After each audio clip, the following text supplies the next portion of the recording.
Sheetal Gautaman YouTube ప్లాట్ఫామ్కి మహారాణి అనొచ్చు.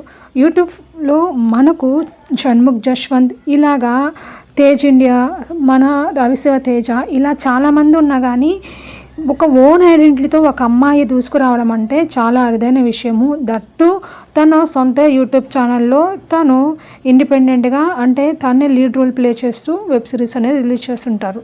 వాళ్ళు ఎవరే కాదు, శీతల్ గౌతమన్. వరలక్ష్మి వెంకటేశ్వర్లు సీజన్ 1 కంప్లీట్ అయిన తర్వాత సీజన్ 2 కోసము చాలామంది ఈగర్గా వెయిట్ చేస్తారు. కానీ సీజన్ 2 అనేది యాజ్ ఎర్లీ యాజ్ పాసిబుల్ వాళ్ళు స్టార్ట్ చేసి ఎపిసోడ్ 10 వరకు అయితే ప్రజెంట్ అయితే రిలీజ్ చేశారు. ఎపిసోడ్ 11 అనేది ఎప్పుడు రిలీజ్ అవుతుందని ఈగర్గా వెయిట్ చేస్తూ శీతల్ గౌతమన్ యూట్యూబ్ ఛానల్ని చెక్ చేసుకోని అవసరం లేదు గాయస్. ఎందుకనంటే నేను ఎగ్జాక్ట్ ఇన్ఫర్మేషన్తో మీ ముందుకు వచ్చాను. సో ఫస్ట్ టైం మన ఛానల్ ఎవరైనా విజిట్ చేస్తుంటే do subscribe to our YouTube channel guys. ఇంకా కంటెంట్లోకి అయితే వచ్చేద్దాము. అదేంటంటే Varalakshmi Venkateswarlu web series season 2లో ఎపిసోడ్ 11 అనేది ఎగ్జాక్ట్గా మీకు ఎప్పుడు రిలీజ్ అవుతుంది అంటే క్యాలెండర్లో డేట్ నోట్ చేసుకోండి కాబట్టి జూలై 6th అయితే రిలీజ్ అవబోతుంది. టైం చెప్పలేదు కదా, ఎగ్జాక్ట్గా అయితే 7 PM అయితే రిలీజ్ అవబోతుంది. జూలై 6 ఈవినింగ్ 7 PMకి అయితే రిలీజ్ అవబోతుంది గాయస్. ఎగ్జాక్ట్గా చెప్తున్నాను, డేట్ అనేది పక్కగా క్యాలెండర్లో నోట్ చేసుకోండి. Bye bye.